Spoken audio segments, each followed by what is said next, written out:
here silently. Okay. Hi, everybody. Welcome to the Door County Maritime Museum. I am Andrea Strohmeyer. I am the, what do I do here? I'm the Education Programs Manager. Sorry, it's been a week. And big thank you to our sponsors. If you were here for funsies, I highly recommend Bridgeport Resort. It's across the street. Awesome place to stay, right, Peggy? Yes, wonderful place. If you were here not for funsies, which is a bummer, I do highly recommend Door County Medical Center. They've always taken great care of me when I've had to be hospitalized for various goings on, namely the fact that I'm a huge giant klutz. I am very excited to welcome back Peggy and Ray. They are everything, you guys. They are entrepreneurs. They are adventurers. They are just awesome. So I'm not going to belabor a huge long bio because Peggy will absolutely be going into way more depth than I could possibly. Come back December 5th, we have Eric Fowl coming to talk to us about the Niagara Escarpment in Door County. So that is the first Thursday of December. Also really fast, behind Peggy, I have these little slips of paper. This is a new thing I'm doing. I'm going to crowdsource ideas for next season's speaker series, because I think it would be better if I kind of heard from the community and got some input from you all about what it is that you want to hear for your speaker series. So if you do have any strokes of brilliance and you have some ideas, even if it's just like one of them is someone from the shipyard, just somebody come from the shipyard. I'm looking at Richard right there. He used to work there.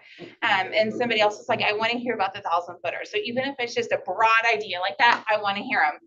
All right, with that, I'm going to let Peggy and Ray take it away. Oh, awkward writing. And I think I speak loud. Would you like Peggy to use a microphone this evening? I usually speak loud enough. Can you hear me in the back? Okay, I've ever since grade school. That teacher voice? Well, no, not the teacher voice. It was, they always tried to move me. When you do sign or fill out the forms to talk about what you'd like to hear, there's also a sheet back there for a name and an email if you want our mailing list, because there's a couple of things going on. You may not know that Ray and I used to live in a pirate's house in Escanaba, Dan Seavey, the Great Lakes pirate, and I'm working on a book on him. That's why I have my little pirate down here.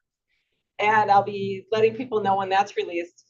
And also some other programs that we do. And we're trying to put together some ship lovers cruises. So that will be kind of fun. But tonight we're talking about some of Ray and my adventures on lakes, rivers, oceans, and seas. Since retirement, Ray and I have been all over the place. We worked on the Sulaks boat tours for a summer. We did cruises on, we did a transatlantic. We did Mediterranean, Panama Canal, a couple of Caribbeans. We've been all over the place. So I have some pictures about some things, but mainly what I'm talking about tonight are some of our fall and winter adventures on the Great Lakes and on the oceans. And she asked me to share some of our stories about that. One of the biggest things, so Ray and I were married on a freighter. If you guys don't know, we were married on the Joseph L. Block in 2019. And that's how we became Mr. and Mrs. Captain. I didn't take Ray's last name. I'm Peggy O'Connell. He's Ray Sheldon. And some of the guys said, hey, Mrs. Mrs. Sheldon. And I said, I'm not Mrs. Sheldon. I'm Peggy O'Connell. And they said, what do we call you? And I said, well, either Peggy or Mrs. Captain. And it stuck. That's how we became Mr. and Mrs. Captain. But when I did ride with Ray, I got questioned a lot on, you ride on a freighter? Haven't you ever heard of the Edmund Fitzgerald? Gee, how can you breathe or live in the upper Midwest and not have heard of the Edmund Fitzgerald? But I never really was afraid to ride on the ships. Luckily, I do not get seasick. There's been one time that I've gotten seasick, and actually tonight you will see a video of that. Not of me getting seasick. And I didn't actually get sick, I got queasy. So of course, we all know about the Edmund Fitzgerald. This year is actually the 49th anniversary of that sinking, and we will be there at the bell ringing on Sunday. So it kind of made a nice trip around for us right now. But you know, the Edmund Fitzgerald really caused some things to change within the shipping industry. They didn't push as much anymore. Like the Carroll D. Bradley was one of another contemporary shipwreck, and they were sent out to do one more load. A lot of that changed after the Edmund Fitzgerald, and part of that, I think, was because of Gordon Lightfoot. There were other contemporary shipwrecks, but Gordon Lightfoot writing that song really made shipwrecks more prominent. And it also caused some safety things to come out. They now have to have survival suits for every crew member, depth finders for all vessels over 1,600 gross tons. Now EPIRBs are required. Now that wasn't right after the Edmund Fitzgerald because they didn't have them. So an EPIRB is an emergency position indicating radio beacon. And it can be set off automatically or set off manually or automatically once it hits water. And then also GPS systems. But we've got some cool video right now of some things that happened after that. So this thing that I call Splash, this is a former chief engineer from the Inland Steel Fleet who was on the Joseph L. Black at one time. These are pictures from 1980 on Lake Michigan on the Joseph L. Black. And Bob shared these with me and allowed me to use them. Can you imagine being out there in that? Now you'll see one thing that's different on the Black. So the Black has wave deflectors, and Bob shared with me why. The John J. Boland, which, what was the name of it before? Charles E. White. The Charles E. White at the time. Charles Wilson at the time. Their chief engineer, Elmo Smiley, he was actually working for Inland. And since the, now I can't remember the name of the ship, Wilson. The Wilson is like a similar ship to the Black, and it was being built at base ship. The Wilson had a wave come down the deck, and it hit the bulkhead, you know, where the cabin is. It hit the bulkhead and really caused some damage. So this engineer was told about that. When he got off the ship, he was there just to learn the engineering and the mechanics of that ship. He went back to base ship as they were building the Black, and he asked them to add something. You see these down here. This is a wave deflector. It's metal, and it stops those waves from coming back any further so that they don't hit that emergency generator room or the rec room. And it works really good when the gate is closed. Yeah. I was getting to that, right? But they have to close that gate. Like they should have had it closed right there. And you'll see on one of these next pictures, now there's another wave coming down it. Can you imagine being on that ship during that? And he's obviously up in the pilot house or up above, but there he's not. He's probably taking that out the porthole of the bulkhead. Is that on Lake Michigan? This was on Lake Michigan. And can you see how the ship is kind of, looks like it's almost twisted? It probably is. And I'll talk more about that coming up. Look at this wave coming down the deck. Look at the wave over on the right. Can you imagine being out in that? Yikes. Yeah. There's one rolling right down it. And they don't have that deflector closed. That's the worst part. I'm letting you soak this in.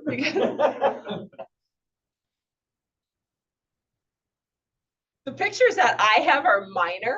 That's why I wanted to show you these, because I'm like, this is what can happen. Look at this. Are they closed manually? Someone has to walk out there? They close manually. You have to close them and lash them. So I don't think anyone was going to go out and close it that day. Look at that. Now that's from up in the pilot house. And there's why they should have had the deflector closed. Now, can you imagine without even the side ones? Because that just got through it. The doorway is about this wide, So that just went right through it. Here's about the worst I got in. This is a trip that I took. This was on Lake Michigan. And that is actually up kind of toward the north. Let me just get rid of those notes. So this is a video though that I have of, this is when I was actually on it.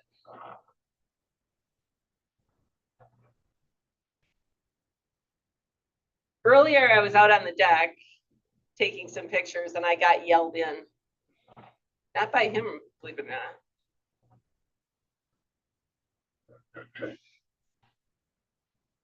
But you can get some pretty good sized waves out there, and that one was relatively minor.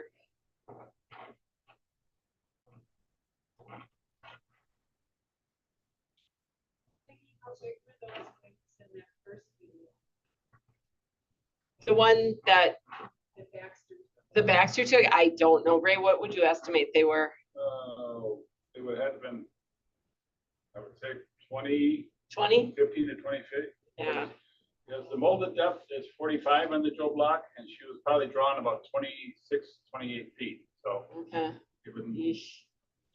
So, and the thing that I was talking about earlier where it almost looked bent, you'll be able to see a little bit of flexing in this. And the funny story about this is I remember this particular trip.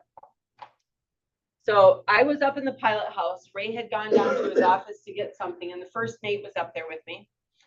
And I was watching the front of the ship. And as those waves hit, like watching out from the front, it looked like it was going like this. Not drastic, but enough that I could notice it. And I turned to his first mate, and I told this in the last time we were here, but I said, John, is it my imagination or is this ship bending? And he said, oh yeah, it's bending. He said, they call it flexing. And he said, it has to flex or it would break. He said, it's actually designed to do that. And I said, it really looks like it's bending a lot. And he said, you know, Peg, I don't think I've ever seen it flex this much. That's comforting.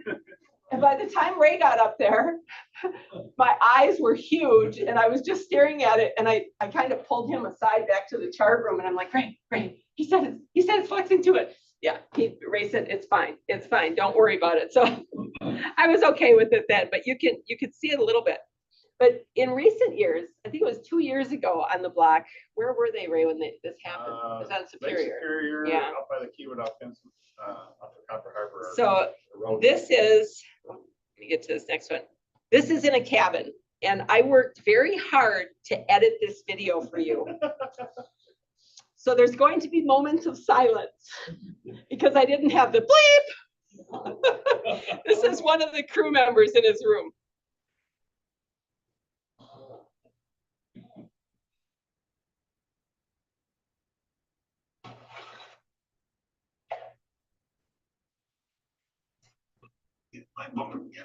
He says, get in my bunk, get in my bunk.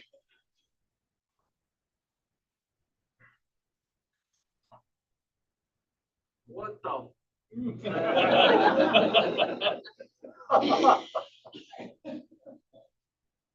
The beginning started with that too. Oh, God.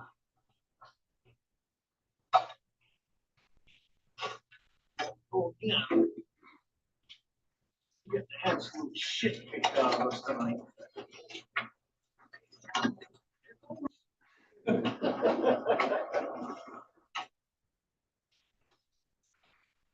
Stay there.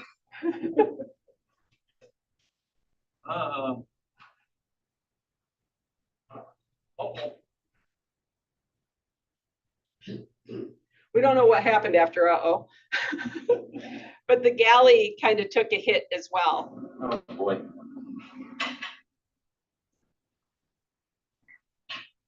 Oh, boy.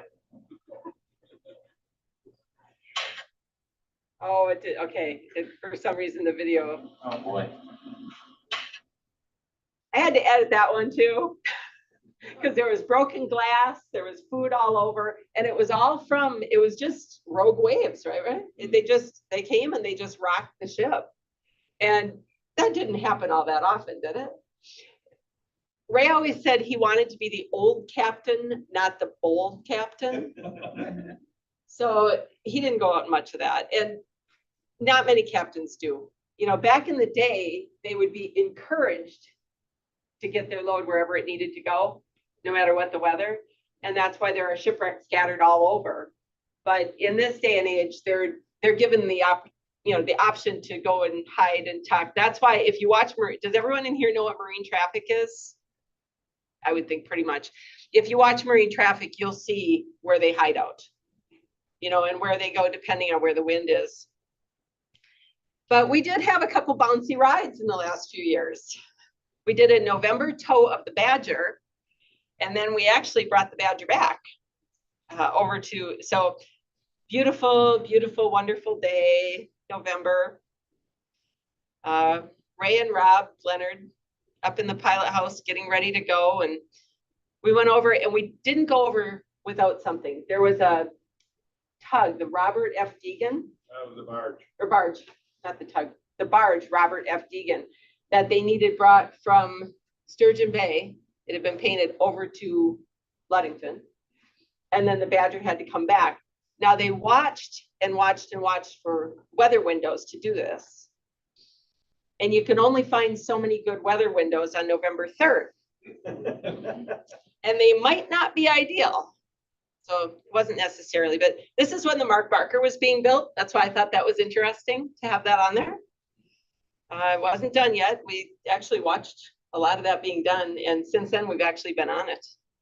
But this was the Robert F. Deegan that we brought back over there. We got connected. We were working with Sarter Towing at the time. Ray was. I actually got my Mariner credentials so that I could go along all the time. But we left Sturgeon Bay and went across. It was a little bouncy, but so beautiful. To go across Lake Michigan in November is absolutely gorgeous.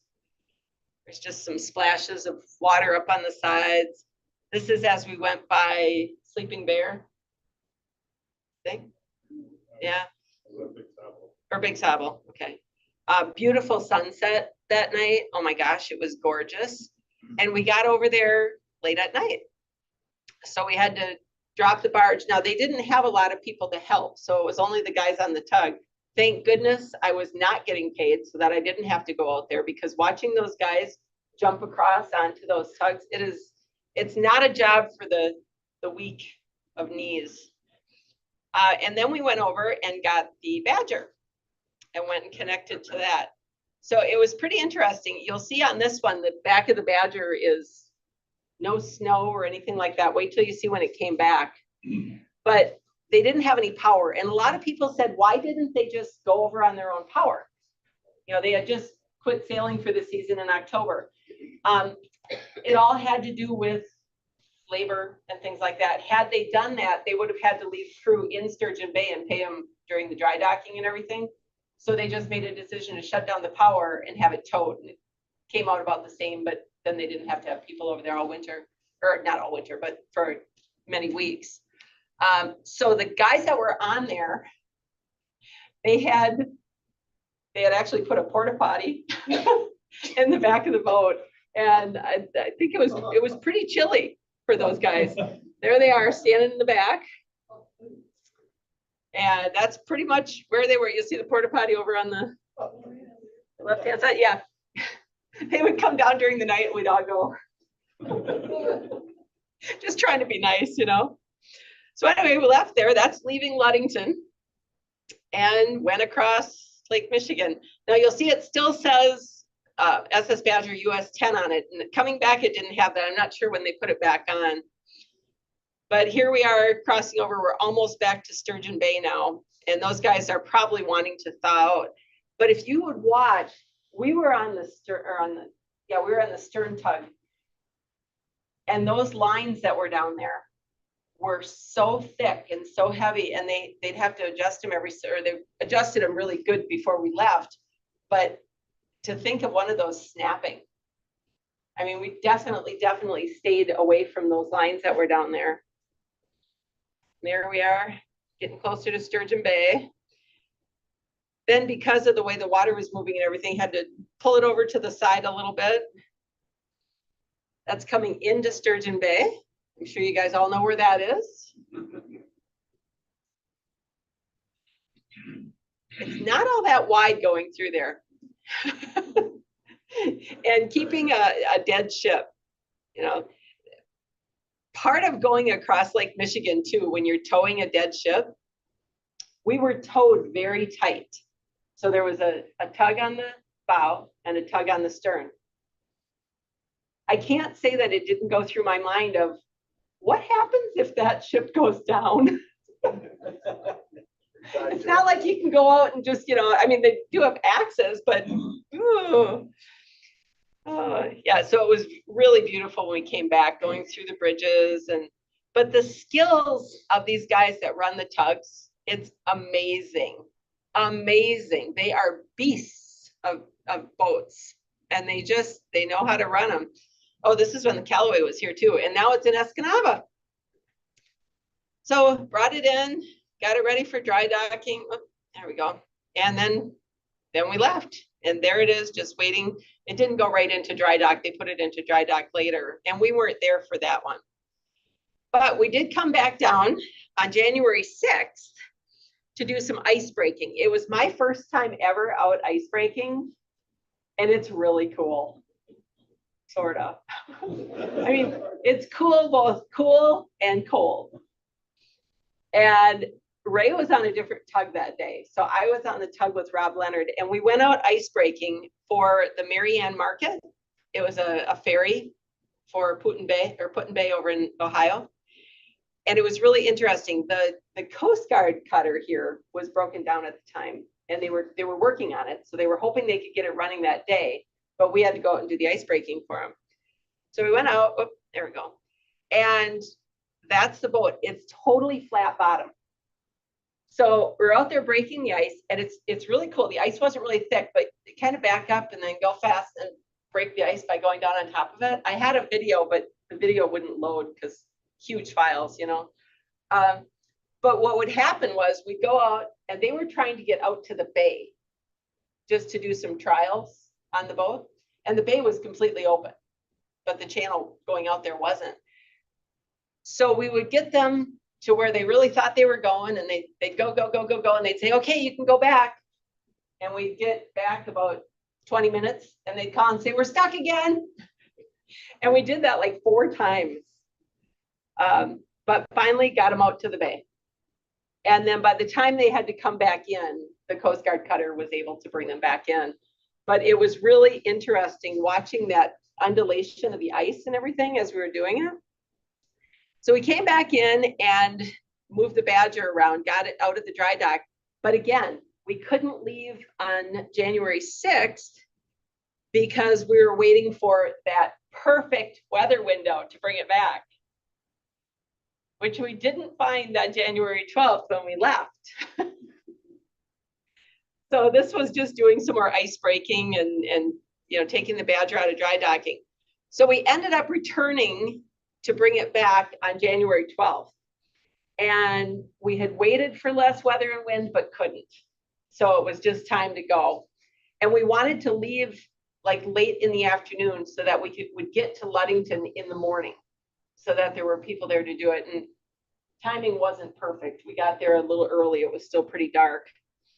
But I just wanted to show you the nice finish on the Badger because it doesn't look like that now. It's run a bit now since then.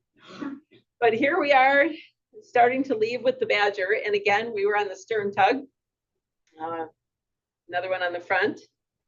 And it was so fun. All the people that were on the bridges and watching and waving, I thought, someone might know who that is if they were there. Had to have a little icebreaker alongside just to keep us moving, because you guys might not know it, but when that ice settles in, it can make a boat move. I mean, it's, depending on the thickness of it and how solid it is. So we had some ice breaking too, got to go through the bridges, tons of people on the bridges honking and waving. It was fun. And on the way back, you'll notice there's a couple props in there. Those had been at Bay Ship, right, Richard? You don't know, you weren't involved in that at all? Okay, those props had been at Bay Ship and they wanted to bring them back. They were going to put them for decoration or something in a yard there. Wish I would have gotten a hold of one first. But you'll notice all the ice on the back. Those poor guys staying in at that time too. So here we go. Got out the channel. Or getting out the channel. But it was so fun being able to take pictures and do this. Look at all the ice on there. And here we are going out, and it was supposed to be beautiful that night. The northern lights were predicted. It was great, and then it clouded up and snowed. So this would be the only time I have ever gotten queasy on a boat. And there's Ray. We got to stay in the captain's quarters. I like how it has life jacket and survival suits so big on the door. But the captain's quarters is truly glamping. It is totally glamping. So we did have our own bathroom, which was nice, although the shower was full of plastic bags. But you see this 2x4? That's holding up that corner of the bed. You notice the huge notch out of this scrap of 2x4? And then there's one little hook. I'll show you. Oh, here, I can use my clicker. Oh, that's the bathroom. You can see all the garbage bags in the shower. So I didn't need to bring my shampoo. That was the hook on the other side, holding the other side of the bed into that, whatever that melamine stuff was. And there I am up on the top bunk, but the top bunk was about this high. And then there was, quite a bit of room to the ceiling, but it was about this high, and there was no ladder, no stairs or anything. So the way I got up on it, because I'm not that much lighter than Ray, but I'm a little lighter than Ray, so I took the top bunk.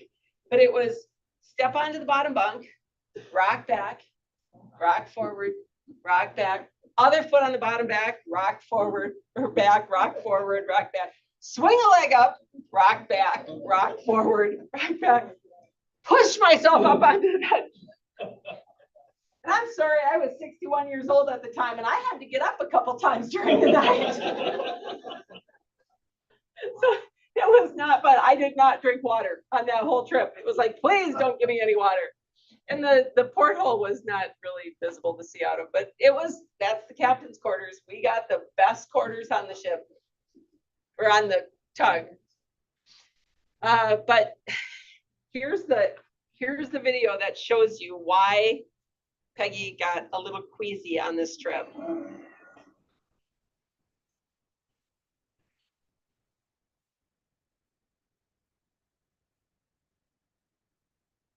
That's how much we were moving.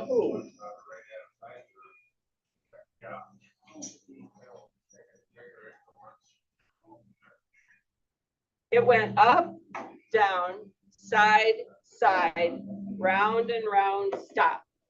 Up, down, side, side, all night. And then those lines would tighten and kind of give you a little jerk just to throw in a fun one.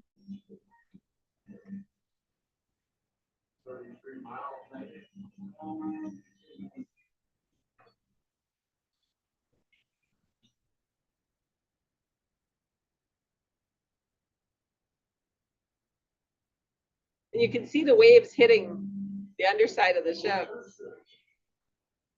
Oops, sorry. Yeah, that was the only time. So we got going, and all the crew members, with the exception of Rob and Ray, the two captains, we were all either laying down, sitting down, holding our heads between our knees or whatever. And I thought, okay, I'll be fine. I'll be fine. Ray was on the midnight 4 watch. So I went to bed at about 10, and about midnight got up with him, and I said, I'm fine now. I'm going to go up. And I went up to that pilot house at the top, and it's like a pendulum, and it's up and down. 10 minutes? Yeah. So I'm going back to bed. I was fine as long as I was in bed. It's like being rocked to sleep, like in a cradle, but and you can't see the horizon. You can't see anything. So that was the one time.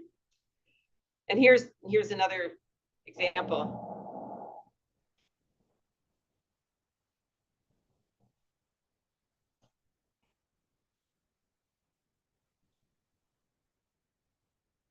That's a pretty good rock to make coats go with that.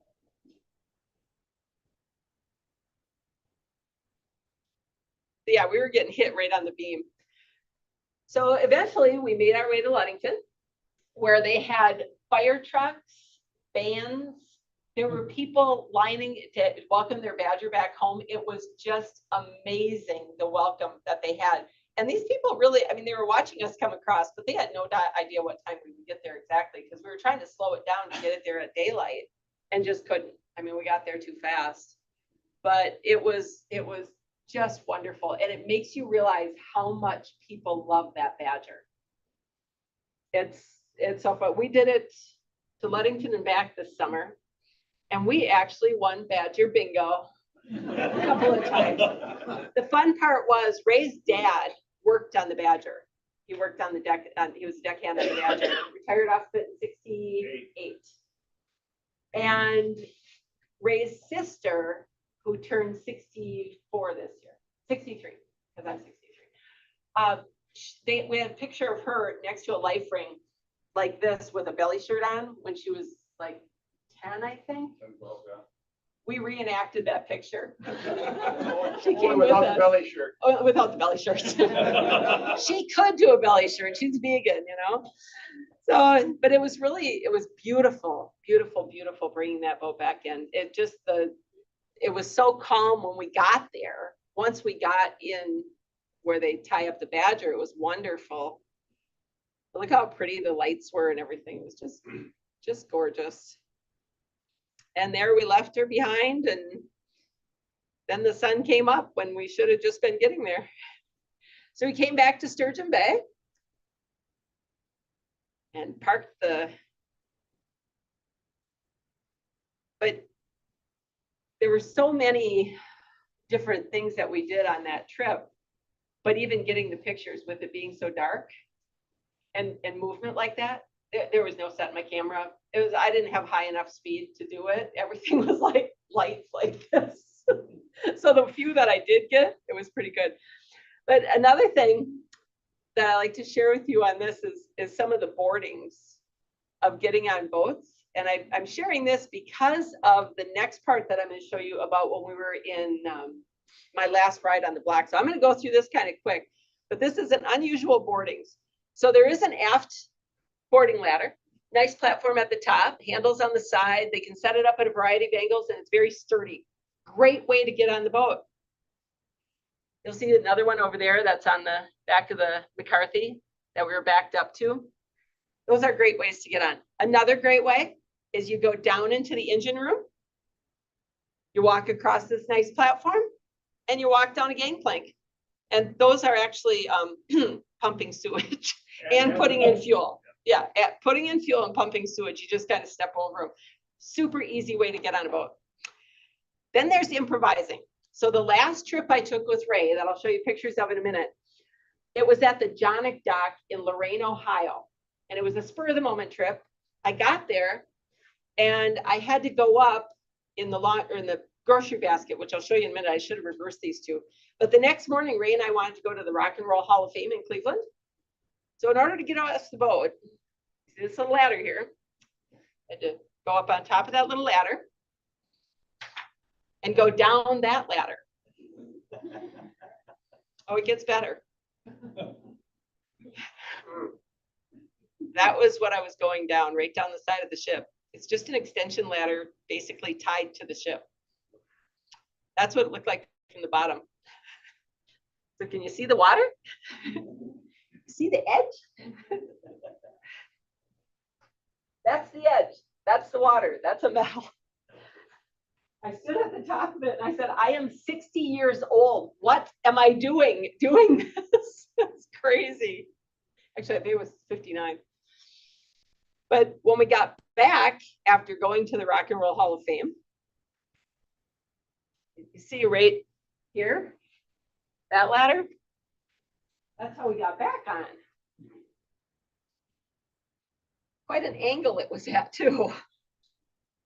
So that's the forward boarding ladder.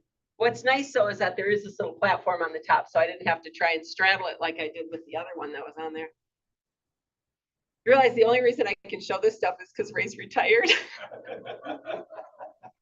That's the only reason. Now the other way is the FRB, which is the fast rescue boat, and it's used for both rescue and boarding.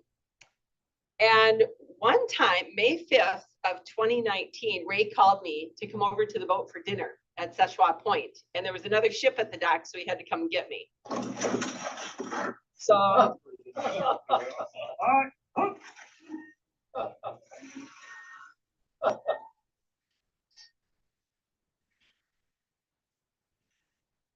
worry, this will not make social media. This is just to show my. All the way up, John. Keep going. Did it stop? All right, All you need to do is just mash on that plunger there on top of the stainless strip right there. And then they couldn't get it in. Yeah, slam that fucker right off.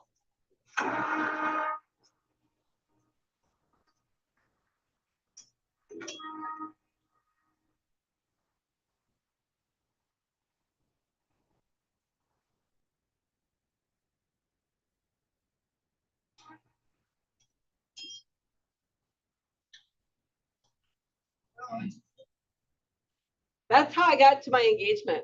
Ray asked me to marry him that day. I said yes. So, you know, we couldn't just end it there. When we got married, he asked we were going to get married on the ship. Another ship got in ahead of him. He had to take my entire, my best friend and her husband. We had a friend that was a photographer that came along, and our pastor and his wife. 2 or 3 trips. And same thing.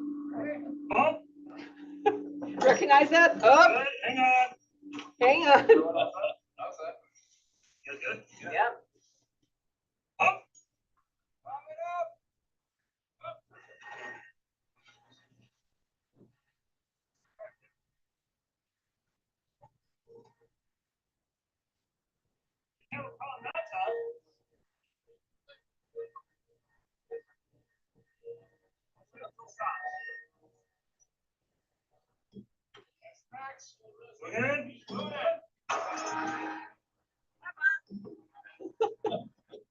Tell me I'm not the only person that got to my wedding that way.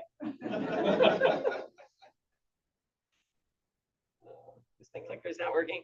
So yeah, this is a picture of it from the top. So it's about 30 feet up when the ship's not loaded. About 30? Yeah, 25, 30. 25, 30. And it's a single cable connected to that center point. So it's trussed. It comes up and goes on the davits, but actually it's pretty fun. Pretty fun getting out there. There's Bob pulling it in. So this is the grocery basket. Remember I said when I went to Lorraine to get on the ship? That's what they take groceries up in it, luggage, like if they get shipments, but sometimes they have to take people up in it. And when we got there, because the ship shifts as they load it, the only way I could get on that ship, or we could get on that ship, was in the grocery basket. So I don't have video of me going up it. I wish I did, but we do have video of Ray going up in it. And he got a bucket to sit on. I sat on the floor. Ray Kevin's privileges. Yeah, I know. They were all live, right? Most of them.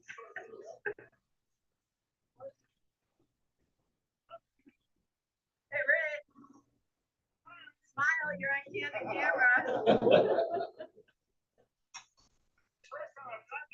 Yeah, I know. It's the first time for me. Right there. I didn't see that thing out there. I was concentrating on just staying alive. A little more.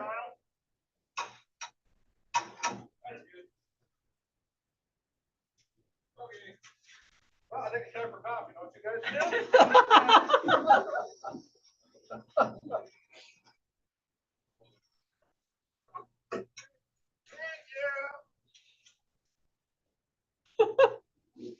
So these are just things you don't see on the normal ship watchers pages, right? And then there's always the bosun's chair. And this is one thing that Ray never let me do. I wanted to. I went out on the boom when it was over the water. I did all kinds of fun stuff, but he never let me go on the bosun's chair. And this is just a ship when we were working on the Sulaks boat tours. I videoed a guy, but you know, have you guys ever seen it? Someone got a bosun's chair. It's just basically a board with rope in the middle. And now they do actually have a cable connected to them. They didn't before. like in recent years, they didn't.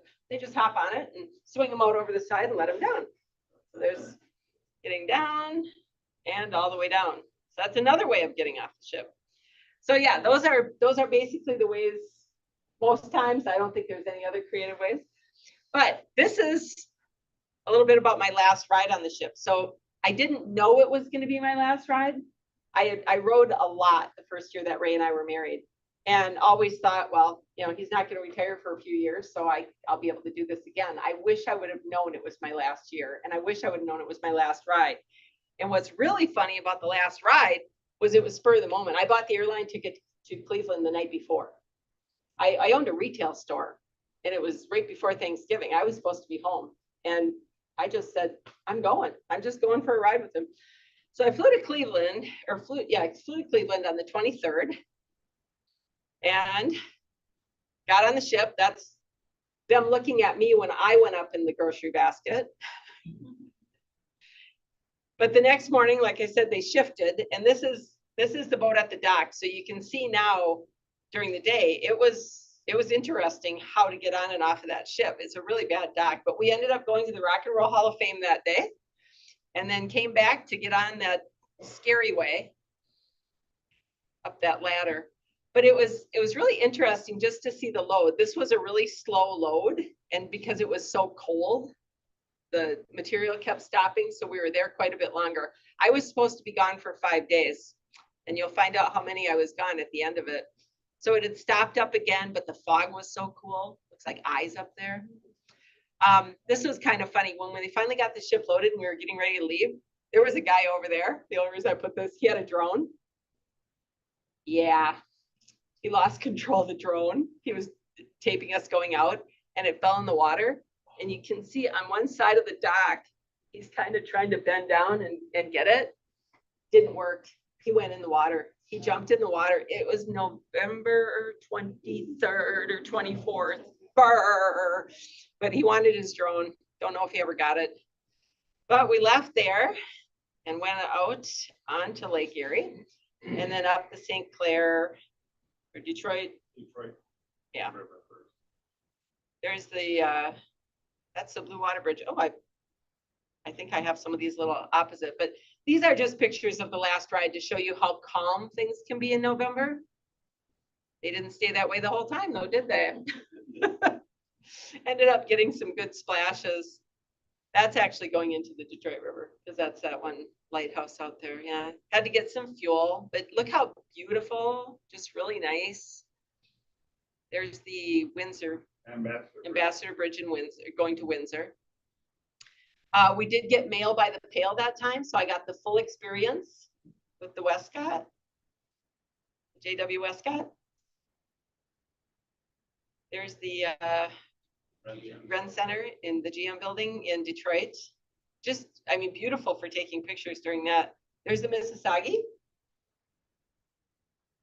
I have pictures of the Cuyahoga on here too. There we are approaching the Mackinac Bridge. Oh, I got them out of order here. There's some more splashes as we were going down Lake Michigan.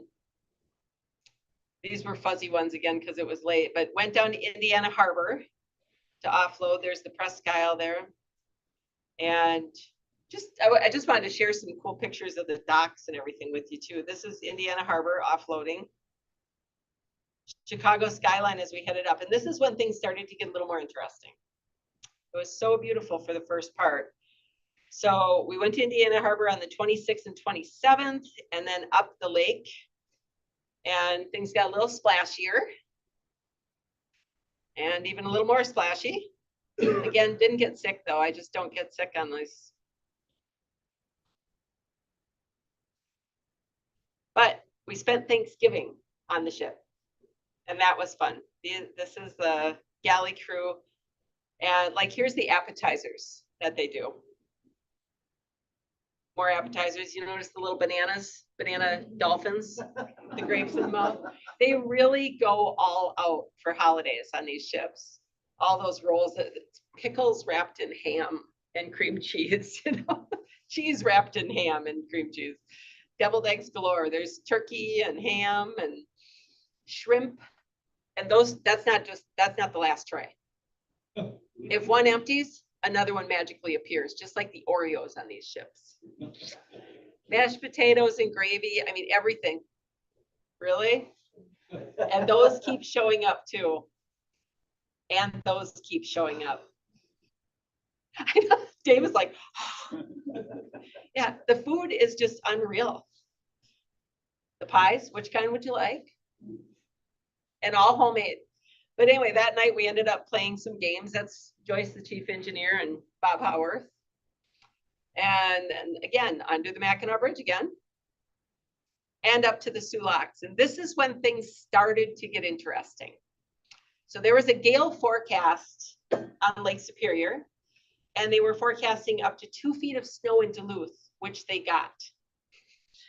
But we were going into the locks, and it was chilly and it was kind of nasty. You can see there's some snow on the side of the locks. And just after we did this, Joyce, that chief engineer, called and she said, Ray, we just lost a bearing on the starboard or on the port engine, one of the engines, and we don't have a replacement. And we're going onto Lake Superior heading into a gale. So he was going to go up on the north shore to avoid the gale, get in the lee of the wind. And that was Ray trying to decide what to do. And believe me, all 5 of us in the pilot house who had just heard a bearing went out and we don't have a replacement. And he has the sole choice on what we do. He decides what's going to happen. So he was pacing, and then he went to the computer and he was checking all the things, and it was about 15 minutes, and he said, we're going to Whitefish. Whew. So at that point, I called my employees and I said, you know, something happened. I can't tell you what. And again, I can say all this now because the Coast Guard can't do a darn thing. Sorry, he wasn't trying to. It was one of those things where it's not something you want to announce on the airwaves. So I just called my employees and I said, something happened. We're going to Whitefish Point. And You do realize this is being. I do. I do. He's retired. I'm retired. No, everything went fine, and there was nothing really that bad with the ship. We got across just fine. I do know, but we don't care. Okay, cool. I mean, I do care. I totally respect the Coast Guard, believe me, but it was just, he had to get where he was going. But anyway, I called the employee and I said, you know, I'm not going to be home when I think I'm going to be home. It's going to take a few more days. And by the way, we have to anchor at Whitefish, and there's a gale coming, and I don't know when we're going to be able to leave. And I just remember her saying, Peggy, haven't you ever heard of the Edmund Fitzgerald? And I said, yes, yes, I've heard of the Edmund Fitzgerald. We're making it to Whitefish. We will make it to it. They didn't make it. And I said, just don't let Gordon Lightfoot write a song about us, okay? And I looked at Ray and I said, Ray, who do you want to write our song? And what did you say, Ray? In excess. It's like, where did that come from? Like, maybe it was just on the radio or something. But anyway, so we spent these couple of days, and this is basically what we looked at for 2 days. We were at Whitefish Point, or in Whitefish Bay, and we sat and we sat and we sat. But luckily we had lots of food. There's never a lack of food on the ships. So we sat and we sat. And finally, he said we were going to pick up anchor and go. And that was, I'm trying to think, that was at about 7:30 on the 1st of December. So I started this trip on the 23rd of November. And on the 1st of December, he said, let's go. So we ended up, by that time, the crew was getting a little crazy. Bob will appreciate me sharing that picture. I had him of several crew members. But we ended up kind of tucking in. Here it is. That's after we had tucked in at Whitefish. Oh, wait a minute. No, this is the last video. That was supposed to be the last one. Sorry about that. Couldn't figure out what that was. But anyway, while we were at Whitefish, here's some of the, I just took some kind of cool pictures. There's dinner one night, so we weren't suffering. And that's when we ended up taking off. That's Isle Royal off in the side. So we ended up going up the north part of Lake Superior, so that we were, again, out of the wind that was going, because it was still windy and it was still cold, but by then the storm had gone by. But what a beautiful ride. And Ray was a little stir crazy. Didn't know I shared that one, did you? No. And the sunsets and the sunrises were absolutely gorgeous. finally, we got most of the way across the lake and finally got to Duluth. And wouldn't you know that that storm put so much snow in Duluth that it had wet, heavy, heavy snow. It froze the Duluth aerial lift bridge in the down position. So guess what we did? We sat at anchor again for 2 days. And even though we were going in the Wisconsin entry anyway, but we still had to sit out there because we're waiting for other ships to get out. And the larger ships, the bigger ones that were loaded, could not get out because they have to go through the Duluth area, the Duluth way. So we sat and we sat and we sat and we sat. But again, it was beautiful. There's snow on the hills. Bentleyville was lit up at that time. We weren't alone. There were others. And then we finally saw the Sykes leave. And once they left, we know we could get back in. So we ended up going in through that Wisconsin entry, but there was a lot of ice there too, but it was really weird, like a pancake ice and then broken, all brown because of the river there. Now, it wasn't anything pollution wise, it's all river. But then we ended up at the dock and look at how beautiful it was. So from one day to the next on these ships, you never know. But this is what Duluth looked like. That was the snow that fell in 2 days. It was something. And there I am loading for the last time. And that was the last time I got to ride the ship. And later on that winter, it looked like that. So sometime in the future, I'd love to come back and do a presentation on our transatlantic that we did last year in November. That was another interesting one. Ray and I spent 23 days on a cruise ship. We flew to Italy, spent 2 weeks by land, did the Mediterranean for 7 days, and then did 16 more days crossing to Tampa. And it was absolutely phenomenal. So I'm hoping that I get to come back and see you guys again and talk about that. The other program that we do, we just did one in Escanaba, and it was about Captain Dan Seavey, the Great Lakes pirate. If anyone was here for my last one, we lived in Dan Seavey's house in Escanaba. And I have been researching him to the point that I almost think I'm related to him and have so much information on him. I'm working on a book right now. So that's why if you guys do sign up for things, sign up for our email and I'll let you know when that book is out or when we do another presentation on him, because I have things on that guy that I did a presentation at Delta County Historical Society last week, and I had people going, he was fascinating and disturbing. I have his divorce papers from his second wife, which I've never seen before. It was incredible. But I appreciate all of you coming. I hope you enjoyed seeing our little adventures on the water.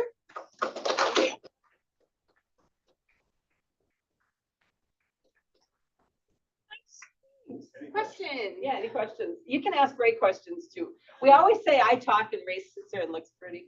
I have a question. Yes. Were you ever at the helm of the block? Me? Mm-hmm. Oh, no. I got to steer. We let her stand there. It was on automatic pilot. I'm like, but did you drive? Oh, I did the Wilson thing a little bit. Yeah, a couple of times. Both on my ride before we were a thing and then after. I went, Ray and I, our marriage story is hilarious. We were not on each other's radar at all. So, but I did take a ride on the block before we were a thing. Listen, if I ever find a ship captain, bring the removable. Okay, there was someone back there at the Burgundy ship. You have to have local pilots when you come into all the different harbors. We spent a lot of time in Savannah, and I got to know a couple of the guys, local pilots. On the Great Lakes, we are our own pilots, but the saltwater vessels that come in from the ocean, they have to take their districts. There's different districts that have their own piloting. So like District 3 is the Western pilots would be from St. Clair or Port Huron to north to Duluth and down to Chicago. Have you been boating your whole life, or did Ray introduce you to this? I grew up on boats. I had my own 24-foot Sea Ray Cuddy before we were married. I have Sea-Doos. We still have Sea-Doos, and we've had a boat since. Okay. But we bought our boat, and happiest day of our life. loved our boat, had it for several years. Someone called us and said they wanted to buy our boat. We named a price, they wrote a check. Happiest day of our life. That was last summer, right? Yes. Yeah, I We remember were that. shocked because we were gonna go to the North Channel, but I gotta be honest with you, I named a price that made it worth it not to go to the North Channel, and he wrote a check. And they love the boat. They do, it's for their family and it's great. Okay. So they're using the tugboats to break ice? Yeah, the tugboats are, that are around here, they're the local asset for ice breaking. Just like up in Escanaba, you have Basic Marine, they have, some ice, ice They breaking have one down tugs. here too. And, Yeah, they have Were one. they able to get up on the ice or? Oh, depending yeah. how thick they are, it'll either break the ice or yes, it'll ride up and then use Right the up weight. on- It's so cool. It's so cool when you do that. On all these new construction boats with the rounded bow, we pulverize the ice, we don't really break it. And sometimes, again, if you're in plate ice and the boat is moving along and you want to go straight, but then the ice is breaking and it's going off to the left, Yeah. your boat's going to the left. And one other question, I grew up there and as a kid, I thought I remember Edmund Fitzgerald being here. They could have been laid up here or did Laid up here. the dry dock here, yes. In 44 years of being on the water, what's the worst condition you've ever seen? Probably that storm that her last trip. I mean, again, I was, when I became captain, when I was a captain, I always watched the weather and took precautions of either deviating my regular course and, tucking in on the shoreline. So it was anything out of the westerly on Lake Michigan, you could always hug the Wisconsin shoreline and keep moving. On Lake Superior, I went as far as I was comfortable, whether it was, tucked behind Whitefish Point or you get up on, Keweenaw Peninsula, up in Bay de Gris, down in, I never went down into Lance, I never went anchor down there. I've seen- Oh, are there? Yeah. Or else we did, again, deviate and go up on Lake Superior, go out the Canadian shoreline and get up in that northeast corner and then turn around and tuck down behind it. And that was really cool when we did that. If in excess to be unavailable to write your song, who is your second choice? I don't know, Carlos Santana. I love when somebody song Europa. I don't know. It just gets better every time. I have an imagination. I was a graphic designer and did marketing, so I have an imagination. So I start writing the song in the mode of those bands. So yeah, my head. Yes, sir. It was, I'm not sure exactly what bearing it was but it was on the starboard engine. And it's again, I was able to maneuver the boat through the lock, but as we were coming out of the lock is when the bearing overheated. And again, they did not have the spare part. It was going to be waiting for us in Superior. So We had to get there. had to get there. Right? On one engine, yes. The Joe block is designed, it has twin EMD engines. They're 3,600 horsepower each. And when we're on the lake, they operate both in propulsion mode. So again, they can clutch one out and we can keep moving, even though one is down. Yes, sir. So I worked in the shipyard back in the 80s and 90s. And the block came in and I knew the chief engineer on there real good. He showed me a picture of that storm out the window. Baxter? You couldn't see the deck. Yeah. It was all water. I said, did you get your suits on? And he said, well, they had them out, but we didn't get on. The pilot, the captain wanted to turn the boat around and get behind some island out there, wherever they were. Yeah, that was Bob Baxter. Those are Bob's pictures. Oh, they are. Yeah, those are Bob Baxter's pictures. We talked to him on the way here. Yeah. And again, as I came up through the ranks, the captains I sailed under, they had a saying, well, we're just going to stick our nose out in it when they were going to go out into some weather. And that always struck me as odd because it's like, you can't, once you get a ship moving, it's not like you're going to stop on a dime and pull it back in, so. You're kind of like committed. Once Yeah. your nose goes, butt end's going too. What's the advantage, or is there any of having a pilot house way in the front versus most of the traders here, it's like a pilot house, and everything is in the back? The new construction with the round bow and the cabins aft is capable of hauling more tonnage. But, with the a little bit wider, that's kind of just Did tonnage you- thing. So Ray was the captain of the Sykes and the Black. Did you prefer one over the other? In weather? In weather, well, the Sykes was probably being older and stuff, had thicker steel. I don't know. Really? Yeah. You didn't tell me that when we were out there. There's something that's Yeah. after the Well, there's another program that we're working on right now too. We did a ride on the Paul R. Tregurtha this year. We spent a week on the Tregurtha. And I've got video of their engine room and it was built originally as the William J. Delancey, and they called it the Fancy Delancey because of the passenger quarters. Amazing, just amazing, beautiful. We got on it in Superior and went down to St. Clair and Monroe and then back to Superior. And I'm putting together a whole presentation on that. So if you guys ever want me back, And that we got was the all- pilot I one. had and it we've my got- way of having that that for every speaker series, and it's just like the Peggy and Ray speaker series. But the video and everything, because I knew it was gonna be the only time, I hope it's not the only time, but I think it's gonna be the only time I'll be on the Tregurtha. I negotiated that. We worked for the Sulaks Boat Tours. And it was just purchased by Interlake, and Interlake owns the Paul R. Tregurtha. And Mr. Barker, Mark Barker, came in one day and he said, we agreed to work there a couple days a week, and we ended up working 5 days a week, 3 trips a day for 5 months. And it's kind of college wages, I was a narrator, he was captain, but we enjoyed it. We loved the people. We loved being on the water. It was so fun. It was a wonderful way to spend the summer. But Mark came in and he said, I know we're not paying you a lot. I wish there was something we could do. And I said, you can give me a ride on the Paul R. Tregurtha. And he said, done. But it took us a couple years to get the schedule because they were catching up from COVID rides. But I tell you what, thank you, Mr. Barker, because that was, I rode with him all the time, but riding on the PRT was the experience of a lifetime.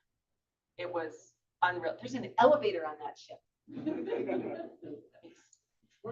What's the reason for the big names on these boats? I mean, you don't call them Curiosity. Yeah, Or, they're named after usually people that either were executives or owners or things like That's that. just tradition. Mhm. Yeah, pretty much tradition there. Like I say, the Edmund Fitzgerald, that was owned officially by Northwestern Mutual Insurance, and Edmund Fitzgerald was former CEO or something. All the inland steel boats, trying to think, the only one I wouldn't be sure of would be the Clarence P. Randall, but they were either named the Block or the Ryerson. Wilford Sykes, they were all in company executives. So that's pretty much what it is. It's just people. How do you suppose they feel when the one that Baxter was talking about got changed to the Bowman? They changed their name. There's quite a few of them that happened to, yeah. All right, one But more anyway. question, and then we're gonna wrap it up for the evening because Mama is tired. Yes. I have not heard any update of plans on it. I know they are, Tom Wider with Central Marine Logistics is always looking to find some work for it to get it running again. So there's always hope that, everyone will see it out there again. So here's the thing, if tonight you guys decide that there's other questions that you have, or you want to just come have coffee with us tomorrow at 9 a.m. at the Get Real Cafe. We're gonna be there for about an hour or so, just to hang out, because we love meeting people and we love talking to people, and Ray loves talking about boats. So we'd love for anyone to come and visit with us, 9 a.m. tomorrow morning. Awesome. Well, thank you so much again for coming. We really appreciate it.